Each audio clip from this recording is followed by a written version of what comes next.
The state lawmaker who tried to reduce surprise medical bills for ambulance rides says she was blindsided by the governor's veto. Thanks for joining us. I'm Kim Christensen. And I'm Sam Shocker. Democratic Governor Jared Polis shot the bill down Thursday, despite every state lawmaker voting in favor of it. 9 News reporter Evan Krugel is at the state capitol with the veto that caught, Evan, a lot of people by surprise. Yeah, it did, Sam. Legislators believe this is the first time a Colorado governor has ever vetoed a bill that passed with unanimous support. Today, they're accusing Governor Polis of siding with big insurance companies over the opinion of 98 legislators here at the Capitol. Many of these communities, it is the only help. In rural parts of Colorado, people who need an ambulance ride are often hit with a surprise bill when insurance companies decide they don't want to cover the full cost of the trip. That's the problem we're trying to fix. Democratic State Representative Karen McCormick thought she had it done when her bill to stop surprise ambulance billing passed through the Capitol without a single vote against it. We got it through the House and then also the Senate with a unanimous vote. That is practically unheard of for any policy issue ever. Thursday, that success turned into surprise when Governor Jared Polis vetoed the bill. Disappointment is a nice word, but it's deeper than that. I'm also frustrated and can't quite understand the logic behind this. I am trying very hard to listen to what the governor has to say and his concerns.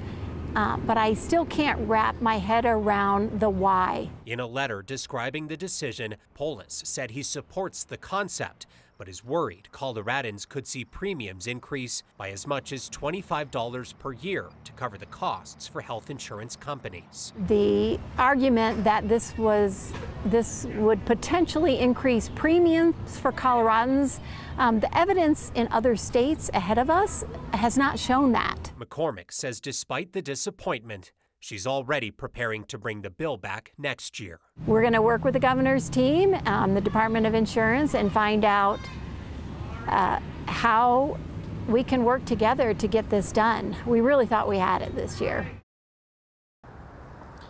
Now, because the session is over here at the Capitol, lawmakers have no chance to override that veto. Instead, they'll have to wait until next year, but say they certainly plan on reintroducing this bill either in its current form again or with some slight changes. Reporting live outside the state capitol, Evan Krugel, 9 News. So interesting, Evan. I think all of us in the media and the general public were surprised. But when you see lawmakers say they were gobsmacked. Unanimously.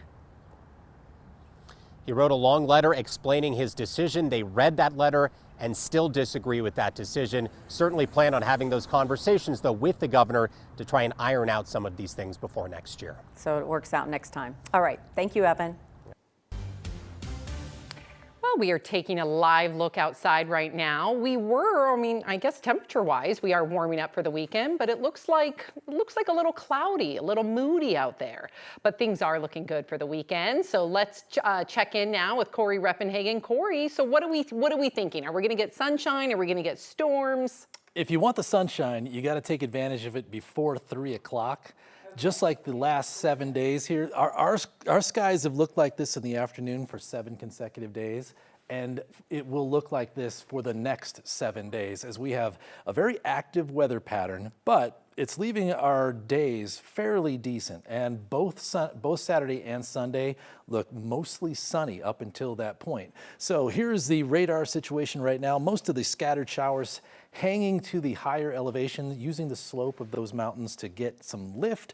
Not too much instability here on the Front Range, although over the next hour or two, these storms will drift across the area. Some gusty winds, some lightning, maybe some small hail in spots. As you look at the temperatures right now, we were in the 80s, just dropping down into the 70s now that we have this cloud cover and some of those outflow winds from those thunderstorms. Here's what your day looks like tomorrow. So tons of sunshine in the morning. So when you get up from sunrise to about 1, 2, 3 o'clock, you're going to see a lot of sun.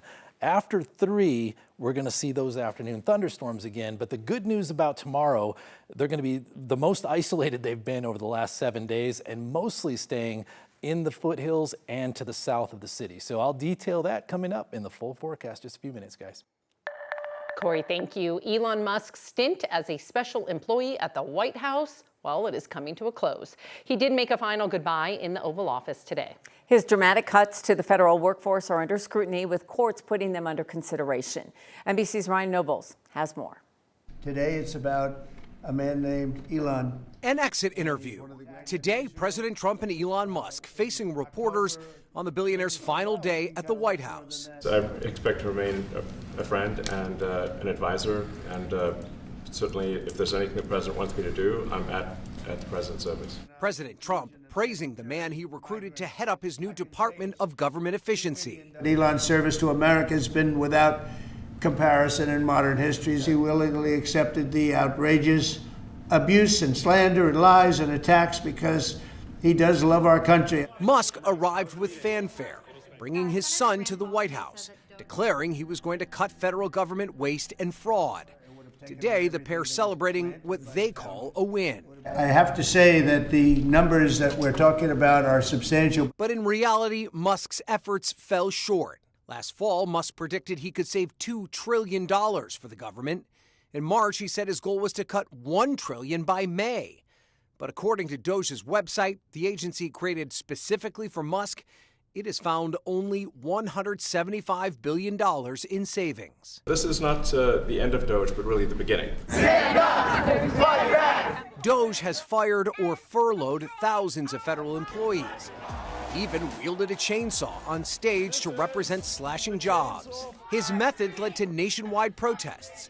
Teslas vandalized. Musk's business stock plummeted. Musk's White House departure comes in the wake of criticizing President Trump's signature tax bill, calling it too expensive and adding it would undermine his work with DOGE.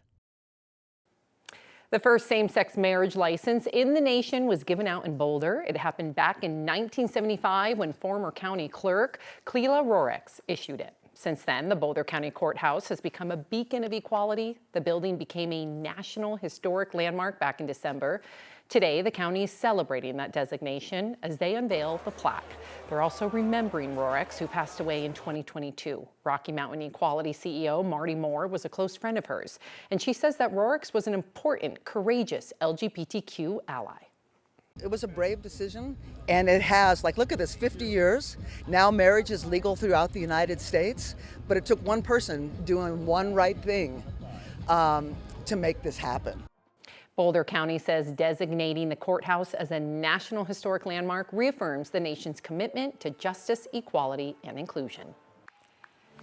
The National Civics Be is happening in Denver this week. Our Kyle Clark is the host once again. The students are testing their knowledge on everything civics, questions on how our government works. They are so wicked smart. You can watch these students in action. We'll be airing the Civics Be tomorrow night. You can watch that at 7 o'clock on KTVD and 9 News Plus. And right now, we are 100 days to Broncos kickoff for the regular season. If that seems like a lot, don't worry. You don't actually have to wait that long for some football. The Broncos will play 3 preseason games this year. The first game is in just 70 days. And 9 News is your home of the Broncos. You can watch the preseason games on 9 News. The only home game of the preseason is the second game against the Arizona Cardinals on Saturday, August 16th. The third game against the Saints, which will be on KTVD Channel 20 on August 23rd. That's not too far away. No, I mean, you'll be here before you know it. It's like the kids get out of school and then they say, we're going back. It's right around then.